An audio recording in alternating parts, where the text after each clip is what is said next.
Hola, ¿me escuchan?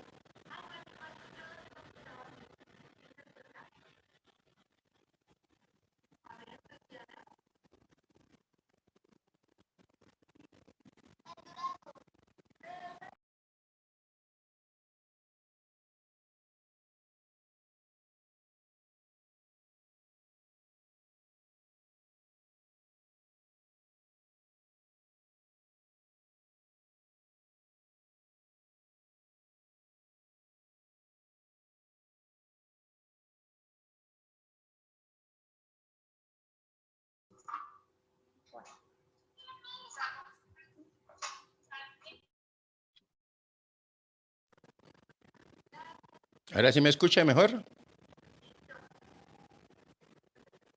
Sí, profe, sí, señor. Sí, señor. Hola.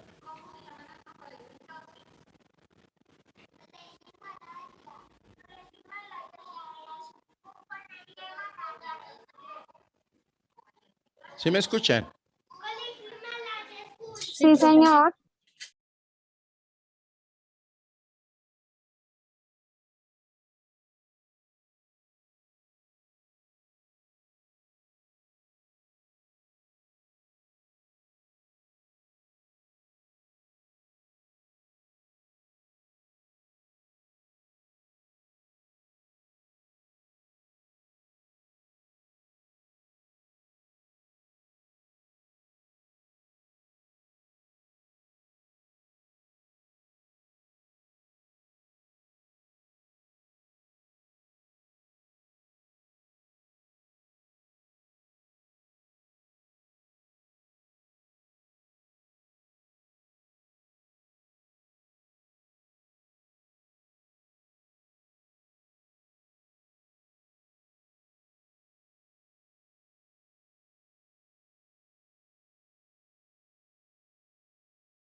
¿Están viendo mi pantalla?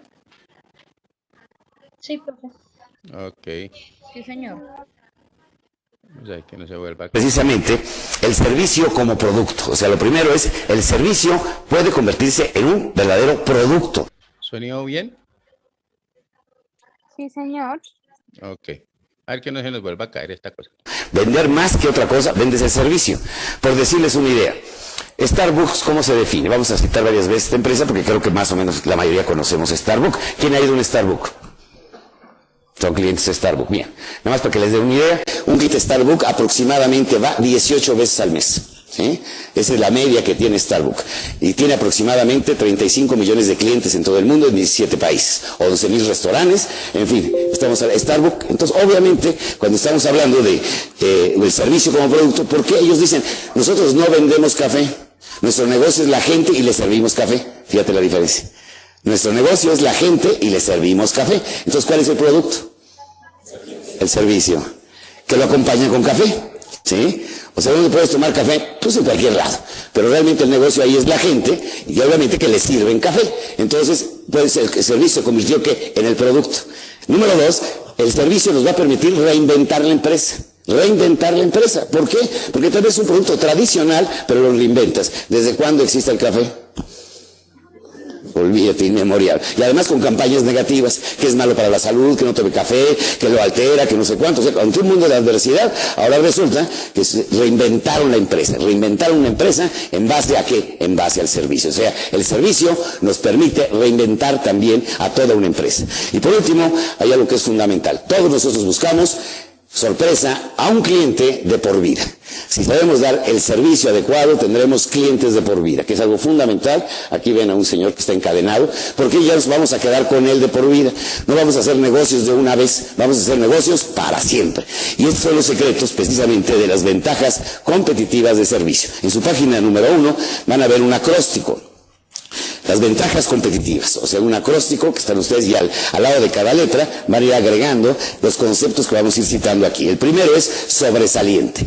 ¿Qué sucede cuando tienes una empresa con un servicio extraordinario? Se hace sobresaliente, se distingue de todas las demás, tiene un sello ya personalizado y obviamente rompe un paradigma y te conviertes en alguien sobresaliente. Número 2 es una experiencia.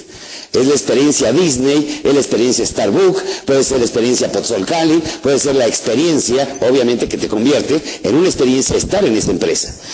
Miren, por ejemplo, la gente que va a Starbucks, muy curiosa, pero se ha investigado por qué van. Algunos van, fíjense qué curioso, a escuchar música. Otros van a leer, otros van al internet, otros van a platicar, y otros más van porque los baños están limpios. Y aunque no seas cliente, puedes entrar. Y no te dicen que me permite pasar a su baño, no pasa, o sea, ni siquiera te preguntan, pasas al baño y listo, ¿no? Entonces son las tantas razones por las cuales va una gente a Starbucks. Además, toma café. Es lo que quiero posicionaros, de que nuestros productos, el producto mayor que le vamos a dar ahorita, ya tenemos la llave. En la conferencia anterior, que son de conferencias corporativas, hablábamos de la calidad. Tenemos que tener un producto de calidad. Partimos siempre de un producto de calidad. Entonces, aquí viene la siguiente, la R, repetir. ¿Repetir qué significa? Según Watson, el fundador de IBM, que fue su gran secreto, era una frase: sirve y vende. Vende y sirve. Sirve y vende. Vende y sirve. Sirve y vende. O sea, el cliente ya está satisfecho, vuélvele a vender. ¿Sí? Ya lo serviste muy bien y está contento, vuélvele a vender. Ya se lo volviste a salir, vuélvele a vender. Entonces, ¿qué es? Repetir, ¿qué? La venta. La siguiente vital es una aventura, ¿sí? Porque en el servicio tiene que estar lleno de sorpresas, como lo vamos a ver el día de hoy. Es el muñequito que trae la caja de cornflakes hasta abajo, el juguetito que trae el dulce para los niños. La sorpresa es parte del servicio. Y aquí lo vamos a ver cómo inventar sorpresas. Es más, vamos a hacer cosas sorprendentes, cosas diferentes. Interesante. La I es de interesante, la que sigue es de interesante. ¿Por qué? Porque una empresa con servicios se hace una empresa atrayente, o sea, te atrae, te jala, te hace muy interesante. Y por último, produce resultados. Y muchísimos resultados. Es decir, el servicio, grábenselo muy bien, deja dinero y muchísimo dinero. Por ejemplo, en 1971, que fue la fecha que se fundó Starbucks, en 1982 Starbucks tenían problemas para la conservación en la bolsa de café, eran 100 empleados. Al año 2006 Starbucks eran aproximadamente 100,000 empleados. Si tú hubieras invertido $10,000 en 1992, ahorita esos $10,000 serían $650,000. ¿Qué sucedió? Todas las bolsas en ese periodo de 15 años crecieron en óptimas condiciones, las mejores acciones 250% en 15 años. Starbucks creció 5,000%. A lo bestia. Entonces estás hablando de que son 35 millones de consumidores, 11,000 restaurantes, están abriendo 5 Starbucks diarios en el mundo, y obviamente estás hablando de ¿qué? De que el servicio te da ¿qué? Resultados. Es decir, es una fuente de riqueza inagotable. ¿Valdrá la pena hablar de servicio? Yo creo que sí, ¿verdad? Y esto aplícalo a nivel personal, ¿sí? Imagínate a nivel pareja, que seas sobresaliente, que tu pareja sea sobresaliente. A ver, ¿qué mujeres, levanten la mano, les gustaría tener una pareja sobresaliente? Los puñales, no dije las señoras nada más, ¿sí? O sea, ¿sí? Entonces, obviamente una pareja que sobresaliente. Entonces quisiéramos una pareja que además fue una experiencia estar con esa persona única y diferente. Es decir, ¿a quién le gusta pasar momentos felices? A todos. ¿Cuál es el secreto? Que el día de hoy lo hagas espectacular para que el día de mañana quiera otra vez. ¿Sí o no? ¿Y cuándo te vuelve a ver, papacito? ¿Sí? ¿Sí? Ya con este servicio me quedo contigo, o sea. Es como aquel que le llega, va con su mujer, pues las cosas le han ido muy mal, y entonces le dice a su mujer, bueno, pues vas a tener que apoyar la economía familiar. Entonces el último vestidito rojo que te compré, que está muy bonito, que te ves muy coqueta, pues te lo vas a poner, porque vamos a tener que buscar una fuente alterna de ingresos. Entonces ponte muy guapa. Oye, pero yo no sé hacer eso. Mi amor, yo te asesoro, para esto la telefonía celular, nos comunicamos en línea directa, y se la llevo aquí a Viaducto, esquina con Insurgentes, ¿sí? La planto ahí a las 7 de la noche, ¿sí? Y de pronto viene un bocho, no, ese ni lo peles, ¿sí? Oye, un Mercedes-Benz blanco, deportivo, ese sí, levanta la rodilla, un poquito más arriba, mi amor, sí, ya se para el tipo, se sube, oye, pues ya me subió el coche, ¿y a dónde va? Que me dijo que al hotel. Al hotel, sí, pues qué ánimo, así es este negocio, mi amor. Y ya llegaron al hotel, oye, que me quite la ropa, quítatela, mi amor, quítatela, ¿sí? Oye, ¿y cuánto va a ser de esto? Pues no sé, Mercedes-Benz, o sea, $1,000, yo creo, pues $1,000. Y el tipo se empieza a desvestir, bueno, y es un galán así impresionante. Y la señora le dice, oye, mi amor, préstame $20 para completar los 1,000, ¿sí? Entonces, resulta, señores, que es atrayente una persona con servicio te atrae y obviamente da muy buenos resultados. Eso lo puedes aplicar a nivel laboral. Si tú eres una persona sobresaliente en la empresa, eres una verdadera experiencia, siempre das soluciones, eres positivo, eres propositivo, obviamente eres una persona que sirves y luego dicen ¿qué más le puedo servir? O sea, repetir, no solamente vendiste tu servicio como contador, como cobrador, como lo que tú quieras, sino que vuelves otra vez a repetir tu venta de sus servicios. Estar contigo en el trabajo es una aventura porque eres una persona animada, eres una persona con sorpresas, una persona de buen humor, eres una persona interesante y produces resultados. Conclusión, candidato al ascenso. Entonces, esto aplícalo, todo lo que vamos a ver lo vamos a aplicar como si yo fuera el producto y también la empresa como servicio. Vamos a hacer el paralelismo para enriquecer no solamente a la empresa, sino también enriquecernos nosotros con nuestra propia actitud de servicio. ¿Qué significa servir?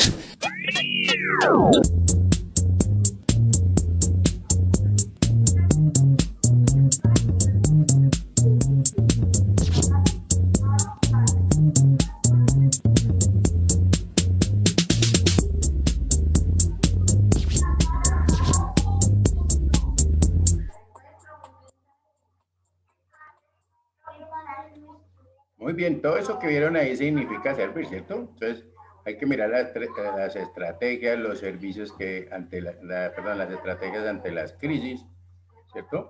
En que en este momento pues estamos como nosotros todos pendientes de qué se va a hacer con muchas empresas, ¿correcto? Y tenemos que ir buscando alternativas de solución, ¿no? ¿Estamos ahí? Sí, profe. Sí, señor. Uno podría, ¿será que cuando yo digo el servicio nunca se acaba? ¿Está bien dicho o no? ¿Ustedes qué opinan? Está bien dicho. Está bien dicho, ¿cierto? Porque fíjate que lo mismo lo que está diciendo Miguel Ángel, ¿no? Cada vez uno tratar de hacer mejor las cosas y servirle más a la persona, yo pienso que es algo que es muy importante. ¿Listo? A todo nivel, ¿no? Muy bien. ¿En qué minuto quedamos para salir de esto y meternos nosotros en el final de esto? En el minuto 17, profe. 17, entonces espérate, a ver, de una vez y salimos de... De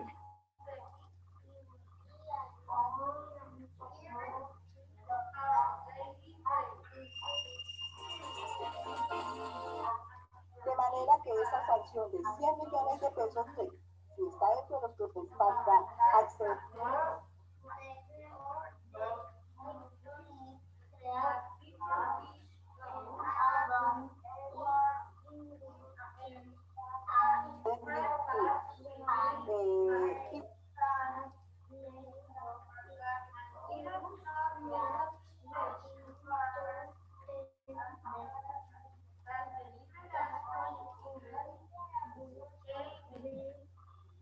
¿Ya están viendo mi pantalla?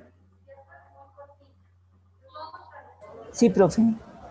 Mira, se lo coloqué en el minuto 18 para que te retomemos y dónde debe ser entonces. Igualmente, con la declaración que se presente con ocasión al artículo 700. ¿El volumen, el sonido qué tal? Está bien de sonido, profe. Ok, entonces ahí vamos. 13 también puede acogerse a ese beneficio. Entonces, en el ejemplo que traemos de los 100 millones, ya con ocasión al artículo 713, solo podrá reducirlo a la mitad, es decir, 50 millones de sanción de inexactitud. Y si está dentro de las condiciones para acceder al beneficio del artículo 640 del estatuto, esos 50 millones los puede reducir a la mitad, o sea que pagaría 25 millones de sanción de inexactitud. Entonces, fíjese cómo uno puede orientar a los contribuyentes para que vayan acogiéndose a todos los beneficios que le da la norma para que pueda reducir las sanciones dentro de las diferentes etapas del procedimiento tributario. Condiciones que sea dentro de los términos y ya es una corrección provocada, hay que tenerlo muy presente, ya no es una voluntaria. Bueno, miremos ahora el tema de las declaraciones que se tienen por no presentadas. Hay que hacer una diferencia entre declaraciones que se tienen por no presentadas, declaraciones que son ineficaces y declaraciones no válidas. Términos similares, pero con diferente concepto normativo. Las declaraciones que se tienen por no presentadas están señaladas básicamente en el artículo 580, pues el 650-1 del Estatuto Tributario ya tiene poca aplicabilidad, y el 579-2. ¿Qué es una declaración que se tiene por no presentada? Son aquellas en que el contribuyente cumplió con el deber de declarar, pero incurrió en un error que el mismo legislador le reconoce al contribuyente. Cumplió con su obligación, pero incurrió en un error. Por eso es menos gravosa la situación de esta clase de contribuyentes, que como tal pues han cumplido con su obligación, pero pues han incurrido en un determinado error. En estos eventos nos habla el artículo 580 de las declaraciones que se tienen por no presentadas. Dice: cuando la declaración no se presente en los lugares señalados para el efecto. Dice el artículo 580, pero pues en este momento, ¿qué pasa? Uno puede presentar la declaración en cualquier parte del país, en cualquier banco, porque ya se hace ante las entidades bancarias. Cuando no se suministre la identificación del declarante o se haga en forma equivocada, estos errores ya se pueden corregir por otro mecanismo. Cuando no contenga los factores necesarios para determinar las bases gravables, cuando no se presente firmada por quien deba cumplir el deber formal de declarar o por el revisor fiscal o contador público, cuando no se informe la dirección, pues ya en la declaración no se informa la dirección, o que se informe incorrectamente. Ese era el artículo 650, que por eso ya no tiene pues aplicabilidad. Y luego pues las declaraciones que lo traía el artículo de las del gravamen a los movimientos financieros presentadas sin pago, y las del CRE, Impuesto Nacional a la Gasolina, que se presenten sin pago.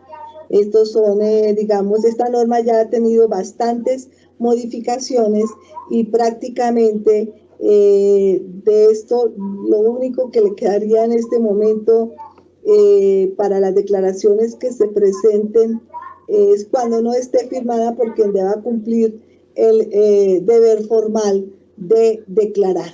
Se presenta una declaración y como tal puede corregirse con una sanción reducida, que es el equivalente al 2% de la sanción plena del artículo 641 del Estatuto Tributario.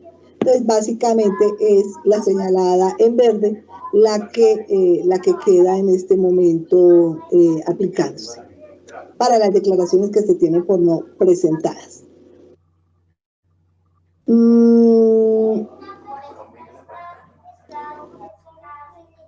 Las declaraciones deben estar firmadas por el revisor fiscal, como lo señala el artículo 596 del Estatuto, y en esos eventos se daría por no presentada si no viene firmada por la persona que corresponde, que en este caso son las sociedades por acciones las que tienen que, las declaraciones que tienen que estar firmadas por el revisor fiscal, las sucursales de compañías extranjeras, las sociedades en las que por ley o estatuto la administración no corresponda a todos los socios, cuando lo disponga, digamos, los mismos estatutos, y todas las sociedades comerciales de cualquier naturaleza cuyos activos brutos a 31 de diciembre del año anterior sean o excedan a 5.000 salarios mínimos, o sus ingresos durante el año anterior sean o excedan a 3.000 salarios mínimos. Deben estar firmadas por el revisor fiscal.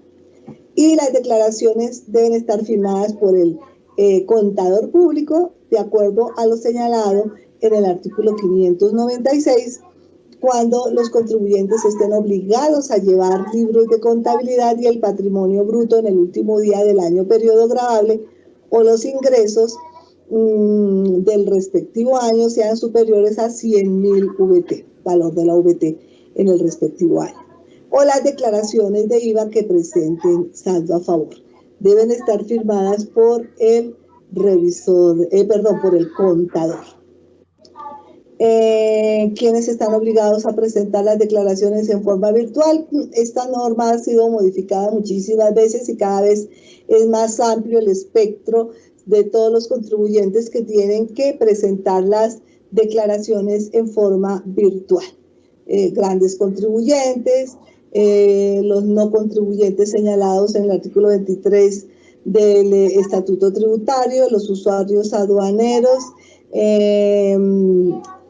los notarios, consorcios y uniones temporales, intermediarios del mercado cambiario, los obligados a facturar con factura electrónica, los funcionarios de la DIAN están obligados a presentar en forma electrónica, los autorizados y concesionarios para operar juegos de suerte, los obligados a suministrar información exógena de acuerdo con las resoluciones, las personas jurídicas obligadas a presentar la declaración de retención en la fuente, los obligados a presentar las declaraciones informativas de precios de transferencia, los representantes, revisores fiscales y contadores, los obligados a presentar declaraciones de manera virtual.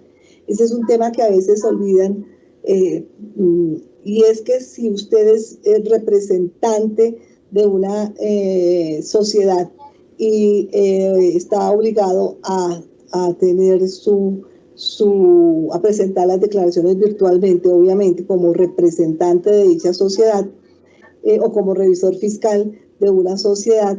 De igual manera, en el momento en que vaya a presentar su declaración privada, también tendrá que presentarla en forma virtual. Miremos el tema de las declaraciones ineficaces. El artículo 580 del Estatuto nos habla que las declaraciones de retención en la fuente presentadas sin el pago total no producen efecto legal alguno sin necesidad de acto administrativo que así lo declare. ¿Qué pasa en este aspecto? Significa que si un contribuyente presenta una declaración de retención en la fuente sin pago, pero pues para esto la norma también ha tenido unas modificaciones y ahora ya se le otorga que el pago lo puede efectuar a más tardar dentro de los 2 meses siguientes a partir de la fecha del vencimiento. Entonces, pero si no lo paga dentro de ese término, esa declaración se considera ineficaz.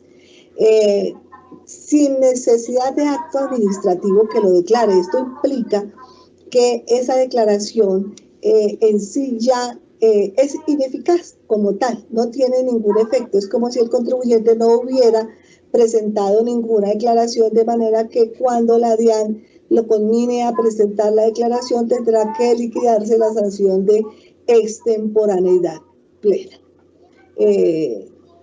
Entonces ese es un punto a tener muy presente en el tema de las declaraciones ineficaces.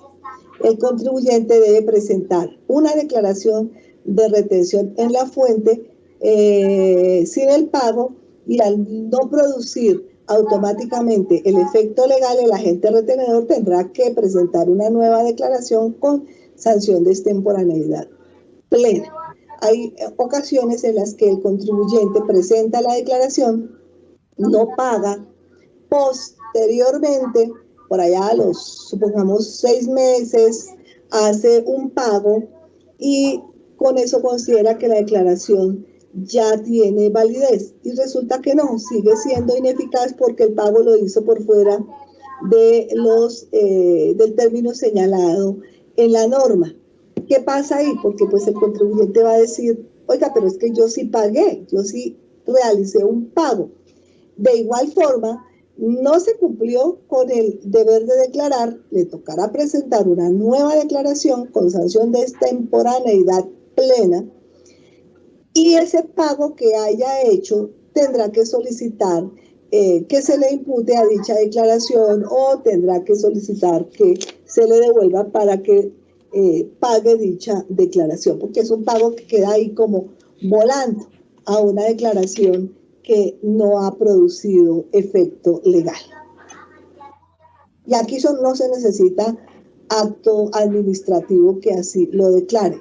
Mientras que cuando hablamos, me devuelvo aquí un poquito, cuando hablamos de las declaraciones que se tienen por no presentadas, mediante reiterada jurisprudencia, se estableció que para dar una declaración por no presentada se debe proferir un acto administrativo que así lo declare, que se llama el auto declarativo, con derecho a que el contribuyente pueda controvertirlo y exponer los argumentos que considere pertinentes. Entonces, para que una declaración se tenga por no presentada, la DIAN debe proferir un auto declarativo estableciendo como tal que dicha declaración se da por no presentada y el contribuyente tiene derecho a controvertir dicha actuación. Si la administración no se pronuncia dentro del término para proferir dicho acto autodeclarativo, ya esa declaración adquiere su pleno efecto. Ya no va a tener ya no se le va a adjudicar el error que se le estaba teniendo para darla por no presentar. Entonces, esta es la diferencia entre las declaraciones que se tienen por no presentadas, que requieren un acto administrativo autodeclarativo que así lo manifieste para que el contribuyente presente sus argumentos, frente a las declaraciones ineficaces como la retención en la fuente, que se presenta sin pago, la cual no necesita que se profiera acto declarativo, ningún auto, nada, que lo manifieste ni que lo indique, sino que es ineficaz por ministerio de la misma ley. Entonces, pasados 2, 3, 5 años que tiene la DIAN para hacer el proceso a un omiso, podría exigir la presentación con toda la sanción a este contribuyente. Luego tenemos las declaraciones que no surten efecto. Estos son unos temas, distintos. Cuando hablamos de las personas o entidades que presentan una declaración sin estar obligadas, el artículo 594, rayado del estatuto, establece que no tendrán efecto, que no tienen efecto. Hay una excepción a esta norma, porque pues anteriormente se aplicaba y hubo una época en la que los contribuyentes por allá se inventaban unas declaraciones y no estaban obligados a declarar porque no cumplían los presupuestos. Hablo de las personas naturales, ¿no? No estaban obligados a declarar. Entonces, esas declaraciones carecían de efecto legal. Lo mismo sucede para las personas que presentan las declaraciones con posterioridad al término de firmeza. Si ya ha pasado el término de los 2 años, por ejemplo, para presentar una declaración, en este caso hablemos de las declaraciones de corrección, yo ya no puedo corregir, o 3 años en este momento con la nueva norma, entonces si ha pasado ese término, pues yo ya no puedo corregir. Y presento una declaración, pues ya no va a tener ningún efecto legal porque fue presentada con posterioridad al término de firmeza. ¿Qué excepciones hay a estos dos? Las declaraciones presentadas por los no obligados a declarar, debemos tener en cuenta que ya se estableció que aquellas personas naturales que tengan retenciones en la fuente sobre las cuales tengan derecho a solicitar la retención, pueden presentar la declaración y como tal también pueden solicitar que se les devuelva ante la administración de impuestos. Entonces, dichas personas podrán presentar las declaraciones como tal. Y en las declaraciones presentadas con posterioridad a la firmeza, existe la situación que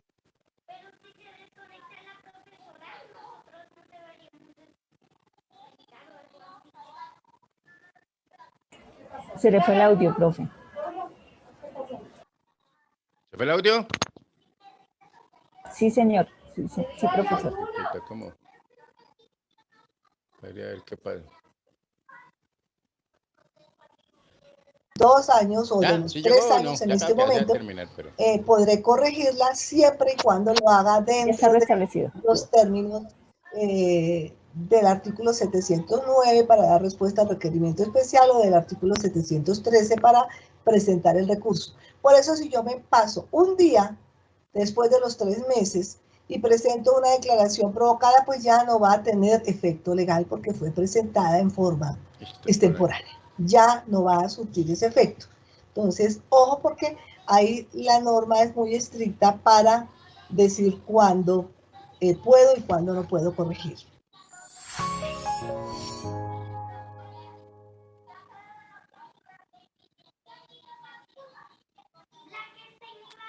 Bueno, muy bien. ¿Cómo la vieron? Profe, yo no Superinteresante. escucho nada, le escucho, sé que usted está hablando porque ahí me muestra mi pantalla, pero no ¿Los demás me escucho. escuchan bien? No sé si solo Sí. soy yo Sí, o señor. los Profe, demás. yo lo estoy Entonces escuchando. trata de salir y vuelve y ingresas. Bueno, profe. A ver cómo nos va. ¿Listo? Que es que a veces una caída así en el internet de uno, lo que me pasó a mí también ahorita, que yo grité como loco y no las veía ni nada. ¿Sí o no? Esto. Entonces, fijémonos la importancia, ¿cierto?, que tiene uno hacer las cosas como debe hacerlas, ¿cierto? Sobre todo, digamos, en el problema que nos podemos meter cuando no determinemos lo que son las bases gravables, ¿no? ¿Listo, Carolina? ¿Me Sí, escucha profe. mejor? Sí, profe. Yo lo escucho perfectamente. Ah, ok. Sí, la idea es esa, ¿no? Para todo, ¿no? Después a veces uno se le cae o de donde uno está conectado se cae un poquito, o se sale un momentico, se desconecta el satélite o alguna cosa pasa, entonces la idea es volver a salir y volver a conectarse, ¿vale? Bueno, muy bien. Entonces les comentaba, ¿cierto? De la importancia que tiene uno establecer esas, digamos, esas condiciones o las bases que en un momento determinado nos están sugiriendo a nosotros que lo hagamos. Vamos a mirar. Vamos a ver, nosotros dejamos un título que hablaba precisamente de esa base gravable, ¿es correcto?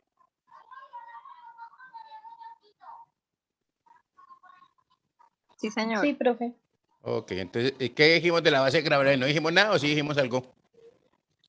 No, señor, solo el título. Además de lo que nos dijo la viejita, está bueno. Entonces, miremos a ver. Entonces, pongámosle 2 puntos o punto aparte. Entonces decimos que es la unidad de medida, la base gravable es la unidad de medida sobre la cual se aplican las tarifas de un impuesto.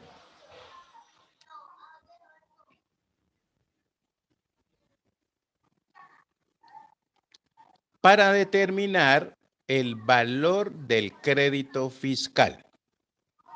Repito, es la unidad de medida sobre la cual se aplican las tarifas de un impuesto para determinar el valor del crédito fiscal.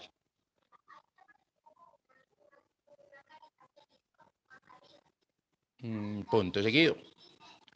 La forma como se determina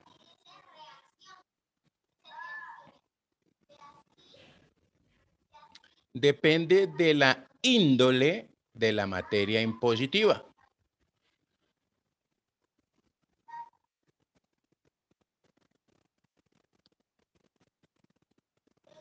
Y de la clase o categoría del impuesto, punto y coma.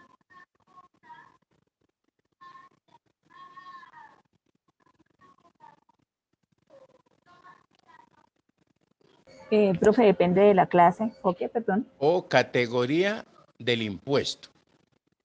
Punto y coma. Es decir, coma. Depende de si el impuesto es directo o indirecto.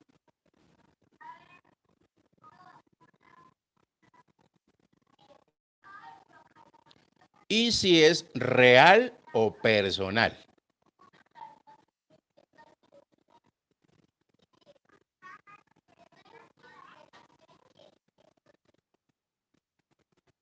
Esto entonces decimos punto aparte, impuesto directo, 2 puntos.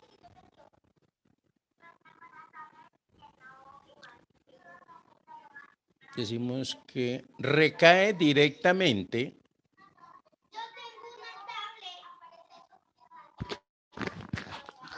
sobre el individuo o contribuyente, recae directamente sobre el individuo o contribuyente.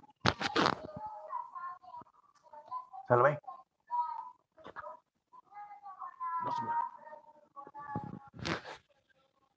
Designado en la ley tributaria.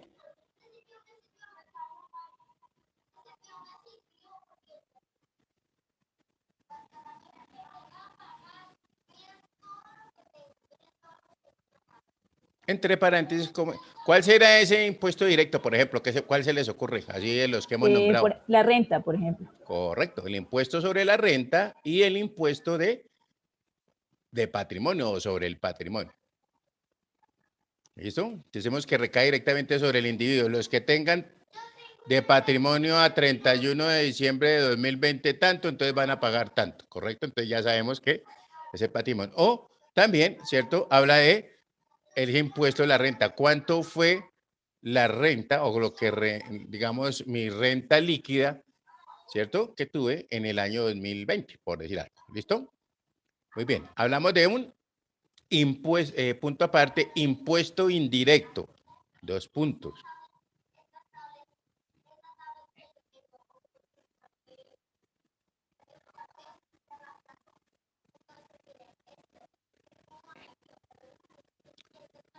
Decimos que las personas que tienen la relación legal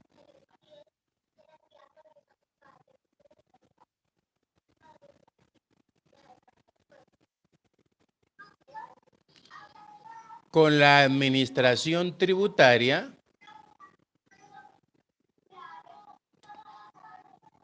pueden hacer recaer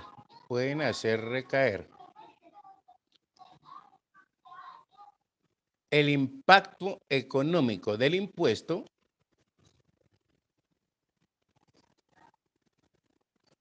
sobre otras personas distintas.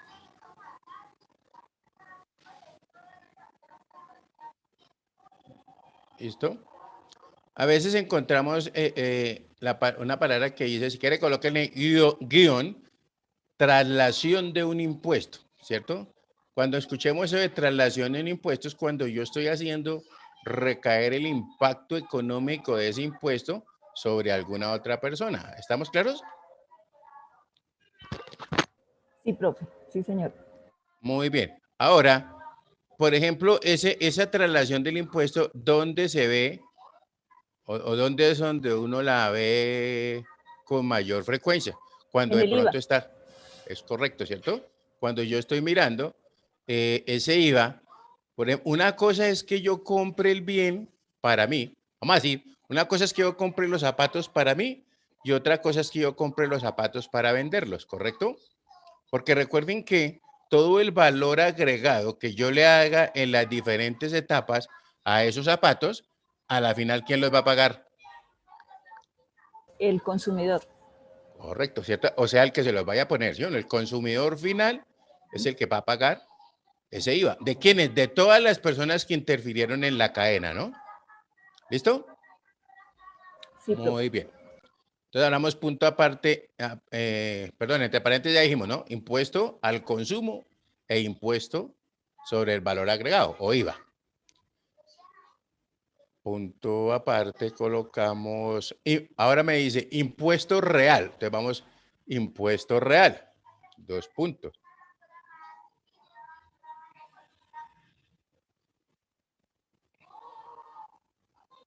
Decimos que el impuesto real es aquel que grava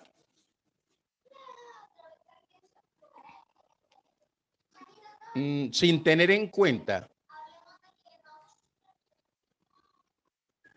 las condiciones personales del contribuyente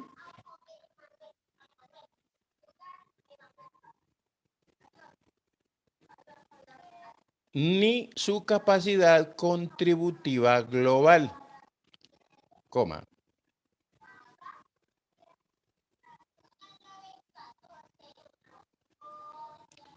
Es decir, coma,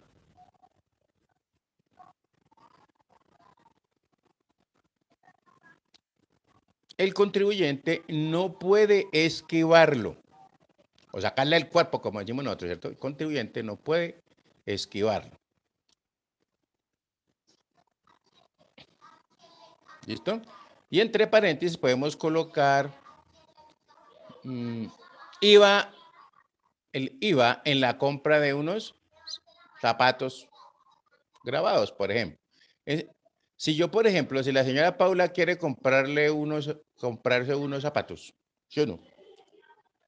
Y esos zapatos valen de pronto 500.000 pesos más IVA, ¿correcto? Y la señora Paula se gana 10 millones de pesos. Ahí vamos bien en el ejemplo. Llega mi tocaya Viviana. No, me va a meter yo también porque si no Viviana después me regaña. Llega Humberto Castillo, también le gusta ese par de zapatos para la mamá, ¿cierto?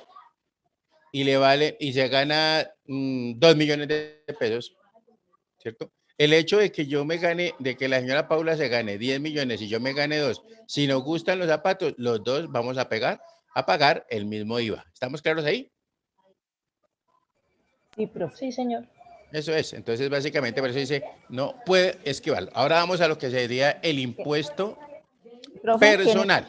Que en ese caso sería por eso es que es no regresivo, Ajá. ¿cierto?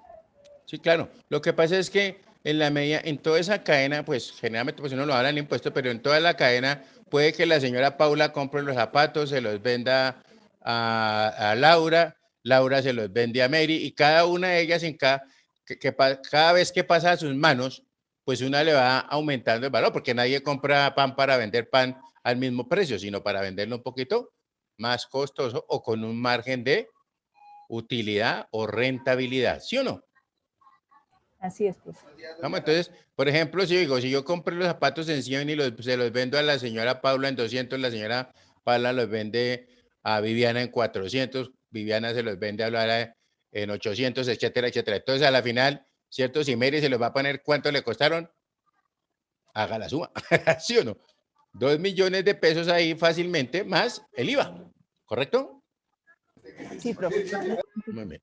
Y en última, si Mary es la que se va a colocar los zapatos, pues ella va a ser la que va a tener que pagar el IVA de todos. Muy bien. Entonces hablamos de si ese impuesto es el impuesto personal, ¿no? Y decimos 2 puntos. Consulta la capacidad individual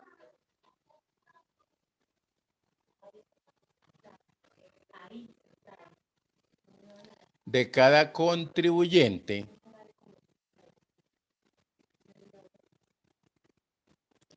y tiene en cuenta sus condiciones personales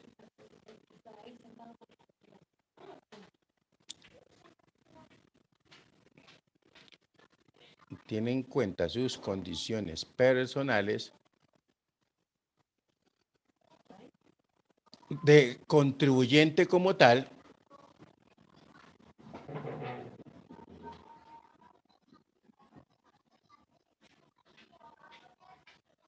y las condiciones personales del sujeto gravado.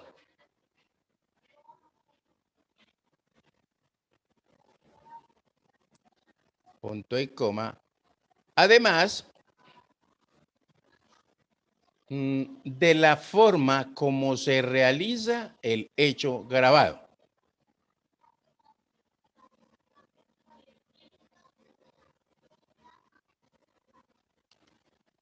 Y entre paréntesis colocamos, perdón, ¿cuál será ese que consulta esa capacidad individual del contribuyente? La renta. A impuesto de renta, ¿cierto? El impuesto de renta. Y si miramos a las personas que no son declarantes, acuérdense que hablamos de la famosa retención en la fuente, ¿correcto? ¿Estamos ahí? Y obviamente, pues hablamos de la retención en la fuente sobre salarios. Y si miramos ya haciendo la comparación de retención en la fuente de servicios, recuerde que una cosa es un servicio general y otra cosa es un servicio profesional. Que en el servicio general prima que Intelecto. en el material, perdón, en el material que prima, Servicios. ¿sí? O sea, hablamos de la El materialidad, ¿sí o no? Ajá, sí. Mientras que en el profesional, la Intelectual. intelectualidad o el intelecto. ¿Estamos ahí? Sí, profe. Bueno, muy bien. Entonces hablamos punto aparte. Si se trata de un impuesto directo y personal, escúchenme bien, si se trata de un impuesto directo y personal, ¿como cuál? Por ahí lo acabo de nombrar. Como la renta. Como la renta, ¿correcto? De paréntesis, colóquele imporrenta o impuesto sobre la renta. Es directo y es personal, ¿correcto? Coma. La base gravable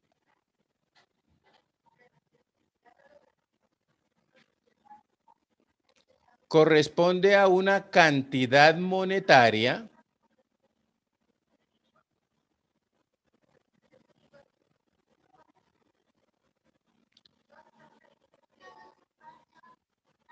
que requiere de una depuración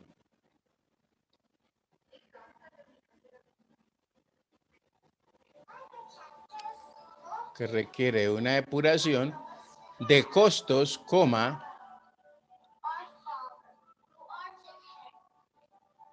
deducciones y exenciones.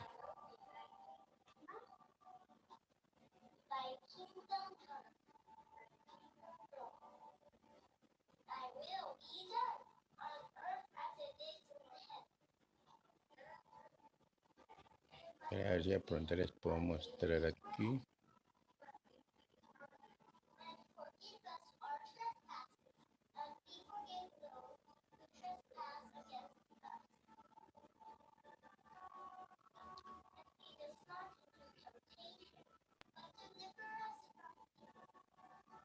¿Están viendo mi pantalla?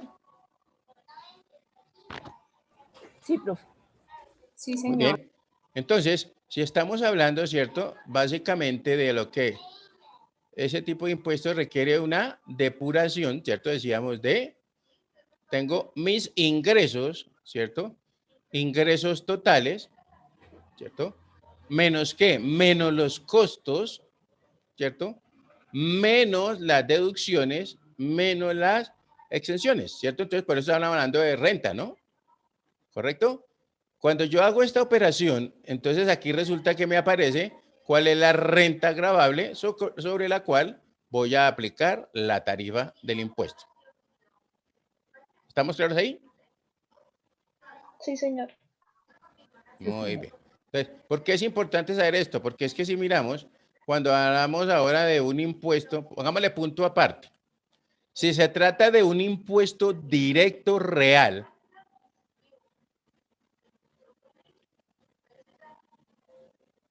¿cuál impuesto les parece que es directo y es real? La renta, profe. El patrimonio. Sí, puede ser, si yo hablo del patrimonio, pero vamos a ponerle un nombre así como más sencillo para que me lo entienda. El impuesto predial, pónganle ahí.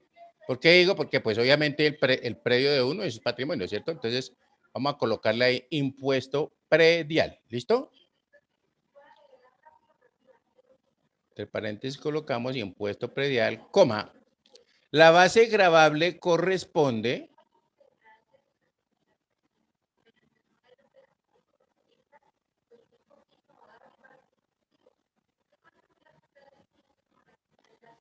la base gravable corresponde a un valor monetario del bien, coma,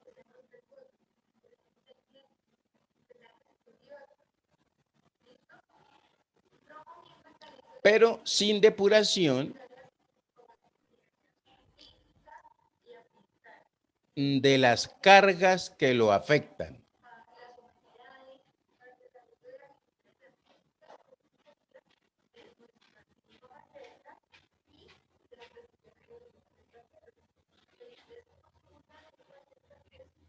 ¿Listo? ¿Eso qué es? Recuerden, por ejemplo, que el impuesto predial, ¿cierto? Básicamente, pues lo voy a pagar sobre el precio. Yo tengo mi casa o mi apartamento, lo que sea, entonces voy a pagar ese impuesto, ¿cierto? Muy bien. Pero resulta que Sí, señor. yo tengo, digamos, no, es que este año me tocó pagar de impuesto, por decir algo, 1.000.000 de pesos. Pero es que yo metí... resulta que yo llegué y pinté y cambié un piso y bueno, barrí, ¿cierto?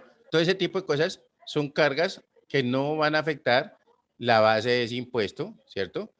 Así como, por ejemplo, yo tengo, si miramos en los ingresos, yo tengo mis ingresos y puedo restar los costos, las deducciones y las exenciones. En este no hay ninguna depuración, sino simplemente, entre comillas, digamos, sobre el valor bruto del bien, ¿cierto? O sobre el valor patrimonial, como decía la señora Paula. ¿Estamos ahí? Sí, señor. Muy bien.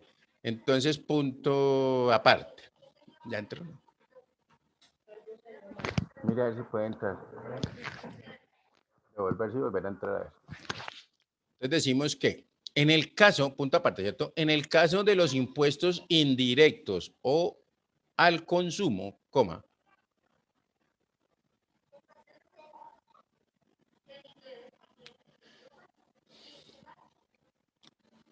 en la mayoría de los casos,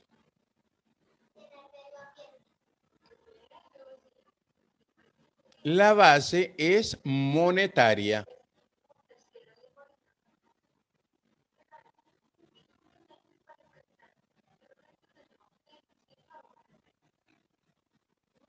Y en otros, la cantidad física.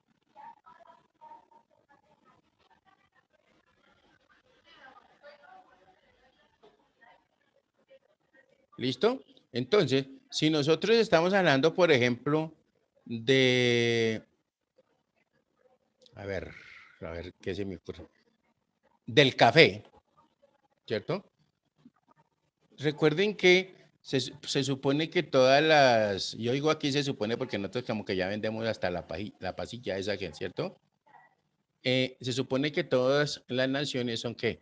Autosuficientes, ¿cierto? O los productos que fabrican deben proporcionar, digamos, el consumo interno, ¿correcto? Por eso es que uno cuando hablaba, pues hace años, yo hace mucho que no hablo con ellos, pero la Federación Nacional de Cafeteros siempre de pronto tenía su café, ¿cierto? Compraba a los campesinos y ellos exportaban la mayoría, pero dejaban algo para el consumo interno. Por eso sé que en unos casos la base es que monetaria, pero no todo es la cantidad física. Por decir algo, yo tengo 100 bultos de café para exportar, pero entonces vamos a dejar el 10%, o sea, o 10 bultos para el consumo interno. ¿Estamos claros? Sí, profe. Cuando se refiere a esa cantidad física, ¿no? De algo.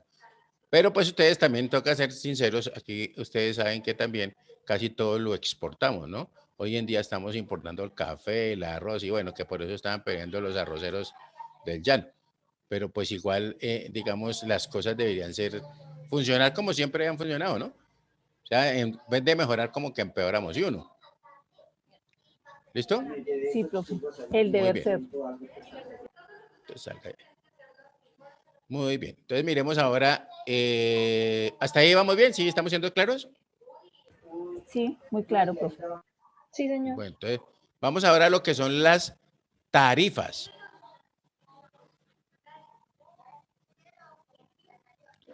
Dos puntos. Entre paréntesis coloquemos tipo impositivo.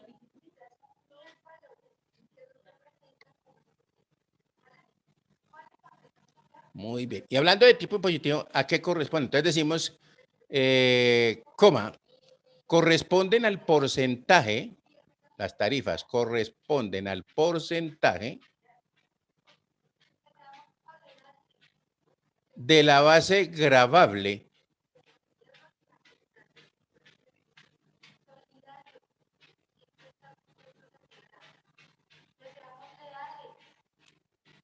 que constituye el valor monetario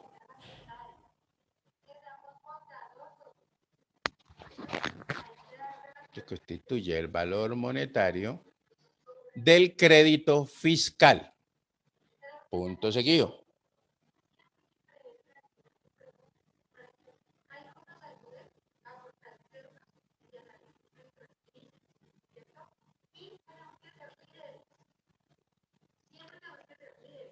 Las dos formas más comunes son las tarifas progresivas y las tarifas proporcionales.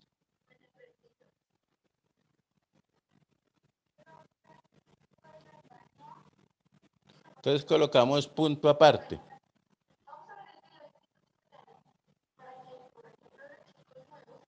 Y decimos tarifas progresivas, dos puntos.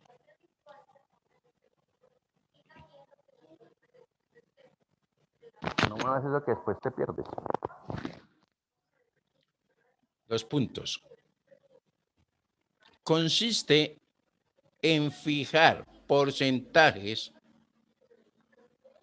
Consiste en fijar porcentajes distintos y crecientes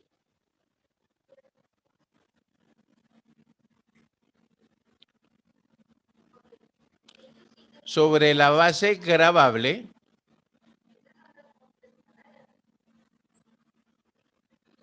a medida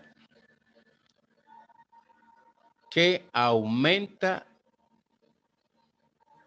de valor o aumenta el valor. ¿Y cuál será esa? Entre paréntesis, ¿cuál impuesto puede ser?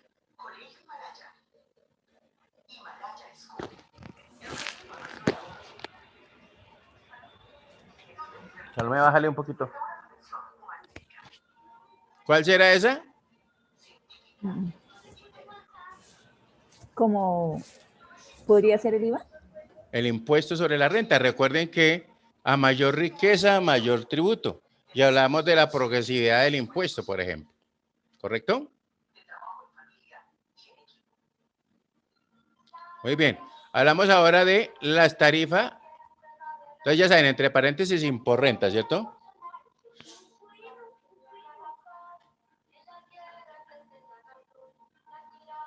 Entonces vamos a hablar de la tarifa proporcional. Dos puntos. Se establece un porcentaje fijo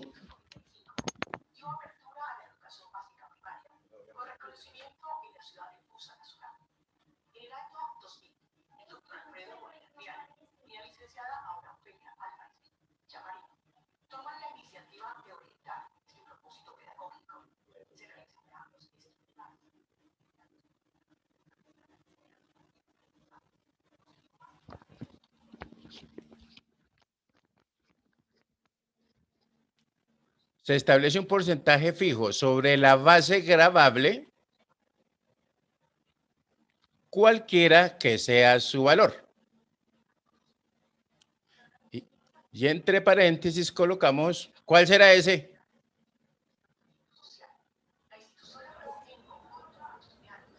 El IVA. El IVA. Ahí sí no hay nada que hacer, ¿cierto?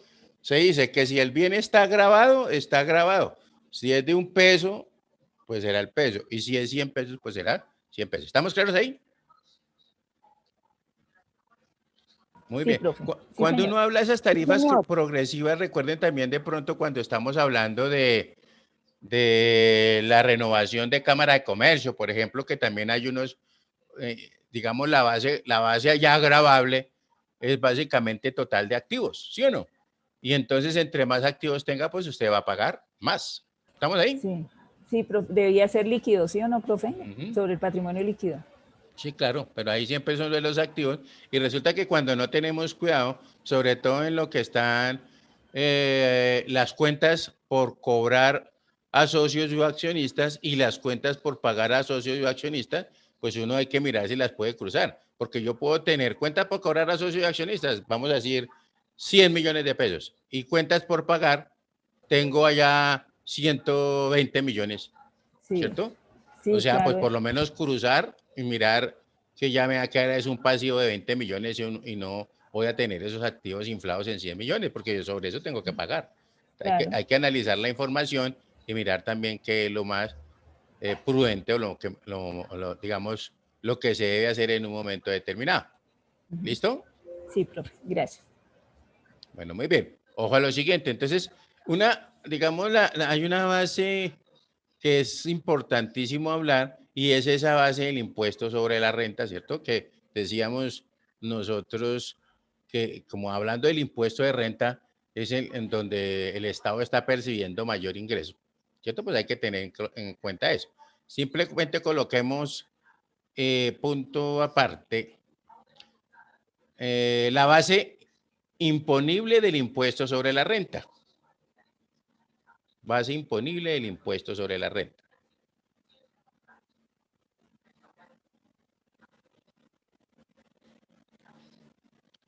Entonces decimos punto aparte. Teniendo en cuenta que el impuesto sobre la renta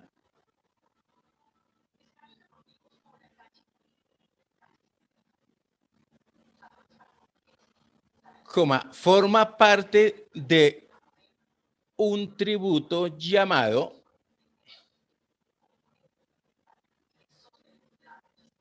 abrimos comillas, impuesto sobre la renta y complementarios.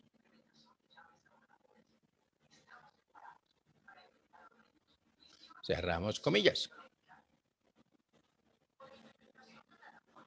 Y decimos que es un solo tributo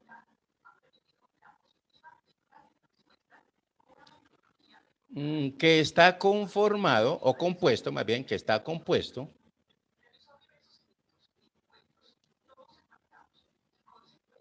por los gravámenes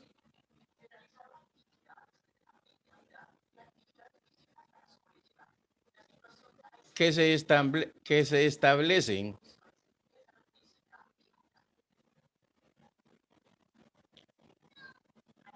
con base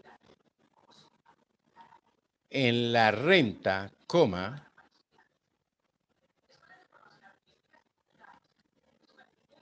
en el patrimonio,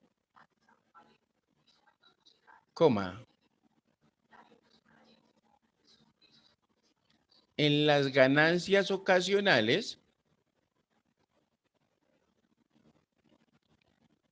y en las remesas al exterior.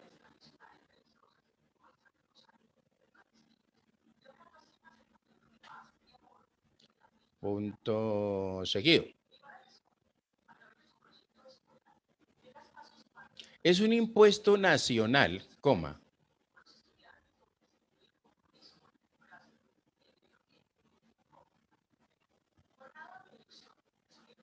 es decir, que tiene cobertura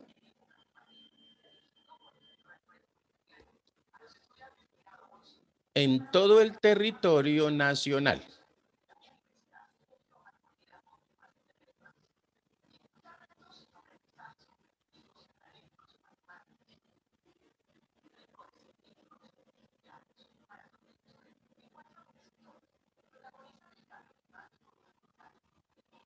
A ver si les puedo mostrar aquí.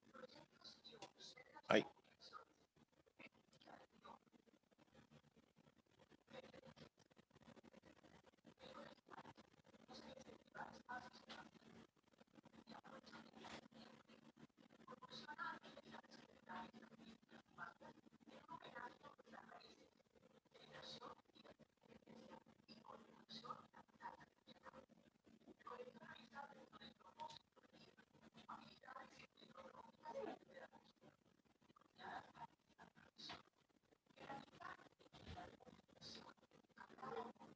¿Están viendo mi pantalla? Sí, profe. Sí, señor. Muy bien. Entonces, si nosotros podemos observar, ¿cierto? Si quiere, pueden mirar este cuadrito, donde yo hablo, ¿cierto? De que está el impuesto y hay un hecho grabado. ¿Listo? En la renta, ¿cuál será el impuesto de renta? ¿Cuál será el hecho grabado? La obtención de ingresos. ¿Estamos ahí?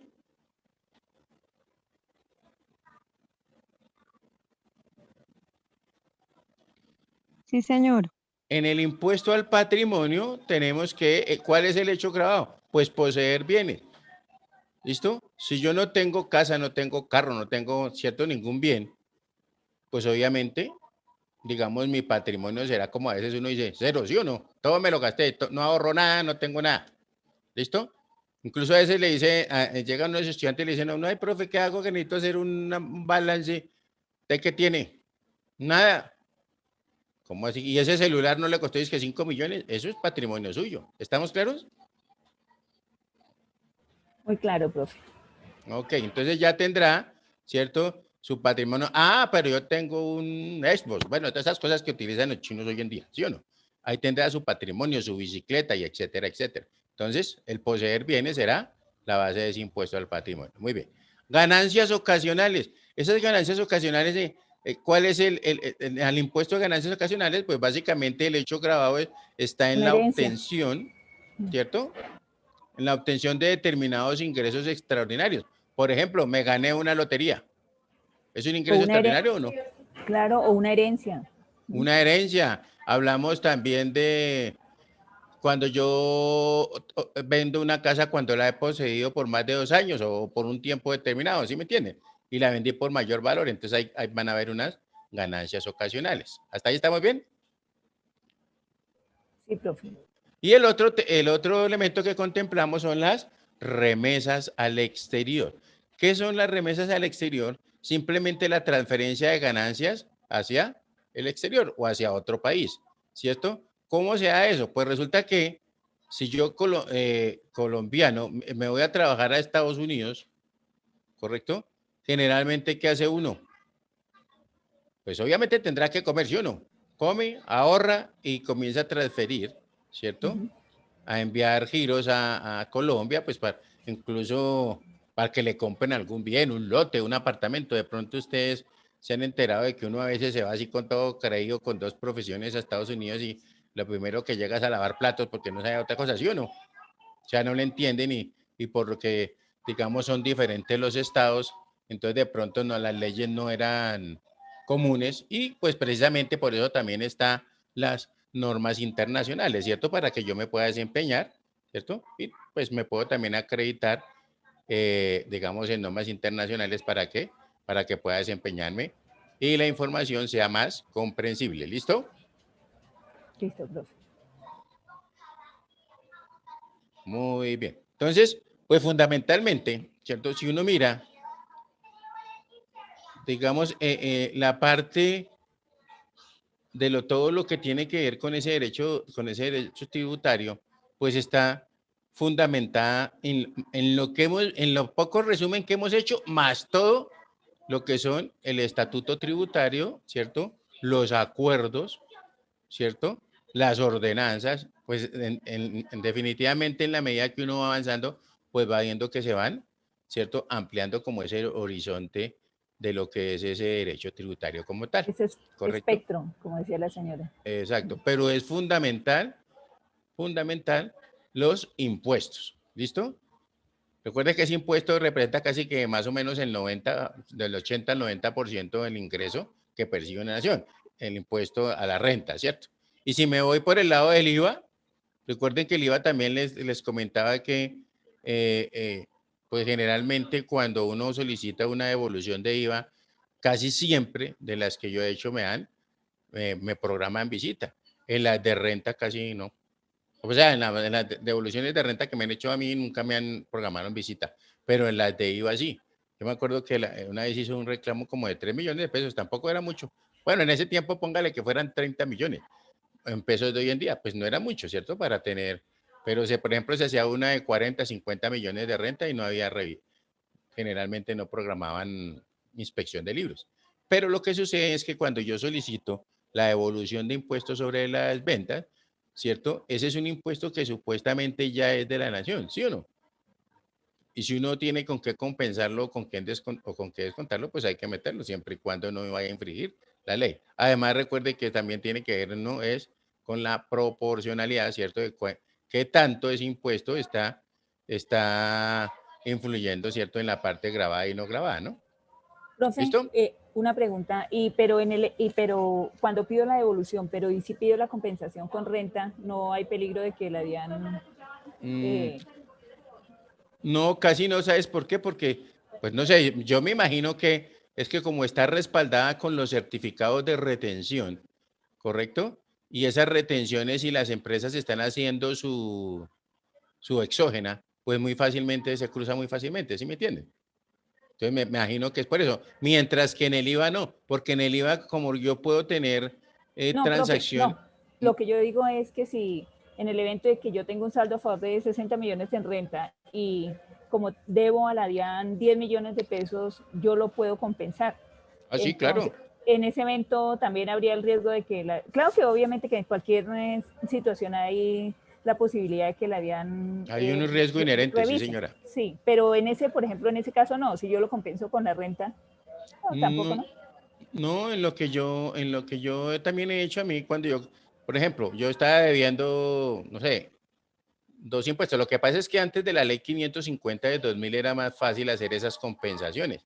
Después recuerde que ya de lo que hablaba la doctora apareció que la declaración, si usted no la paga dentro de un periodo, ya se vuelve ineficaz.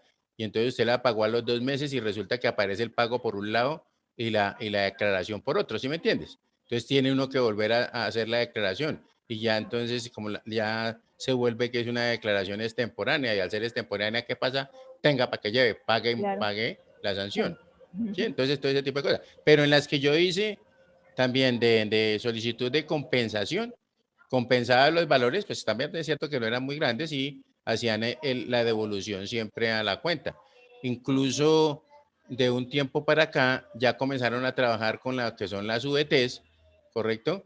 Y dependiendo de las VTs, que el valor que tenga en VTs ustedes de esa devolución de impuestos, pues le pagan es con títulos, ¿no? Sí, Entonces, con título. entonces ahí está el otro problema también, porque por ejemplo, para que vuelvan 42 millones hoy en día o 40 millones de pesos, le van a devolver es títulos, ¿correcto? Y entonces usted tiene que negociar esos títulos. Y al negociar esos títulos, pues no le van a dar lo mismo que cuando usted tiene efectivo, ¿sí me entiende? Todo ese tipo de cosas comienzan a jugar mucho, ¿no?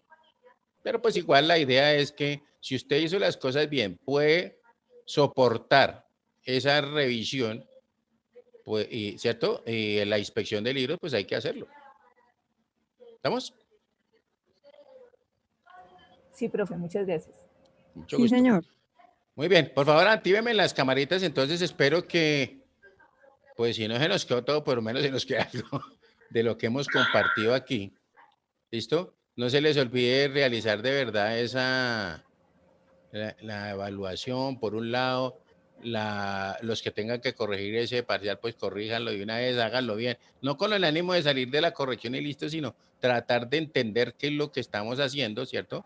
¿Para qué? Pues para que les va a servir más adelante. Porque con seguridad, esos temas que hemos tratado aquí, pues en la parte de impuestos 1, impuestos 2, taller de impuestos, pues vamos a profundizar más, ¿cierto? Sobre lo que son también la elaboración ya de declaraciones y ese tipo de cosas, ¿cierto? Que sepamos de dónde está saliendo la información, ¿cierto? Y al tener un dominio de dónde sale esa información, pues es muy fácil uno, digamos, poder hacer las cosas, ¿no? Entonces espero que de verdad hayamos, pues, asimilado algo y sobre todo me interesa también que la parte de lo que es la formación ya como persona la tenga muy en cuenta porque pues eso es fundamental hoy en día, ¿no? Que casi no se ve. ¿Estamos? Entonces que no Sí, siendo más, así que profe, usted, muchas gracias. no siendo más me despido de ustedes. Entonces, pues espero Una que nos, pregunta. señora, Una pregunta. ¿Cuándo inicia el otro módulo? Que no tengo... el 22. Ah, el 22. Muchas Debe gracias. empezar, Profe. va del 22 de febrero. ¿No les han dicho no? No, Pues yo no, no profe, a mí tenía. no me han enviado la información. Que me la Bueno, envían pero con la más o programación. menos del 22 de febrero al 9 de marzo, más o menos. Ay, ¿Listo? profe, muchas gracias. Muy amable. Bueno, con mucho Gracias, gusto. profe. Entonces, cualquier cosita, pues ahí estoy. No se les olvide que allá en la plataforma hay un sitio que dice atención a estudiantes de pronto cuando requieran. Allá en la parte dice atención de directores, ¿correcto? Si llegan a editar algo, pues por ahí me pueden encontrar. Dale, profe, Generalmente me muchas gracias. conecto, para que tengan claro, el martes, miércoles y jueves, de 7 a 8 de la mañana y de 5 a 6, porque ya después arranco clase. Entonces, es que hay unas personas que se conectan a las 12 de la noche y a esa hora ya estoy durmiendo. ¿Yo no? Ay, ¿Listo? claro, profe.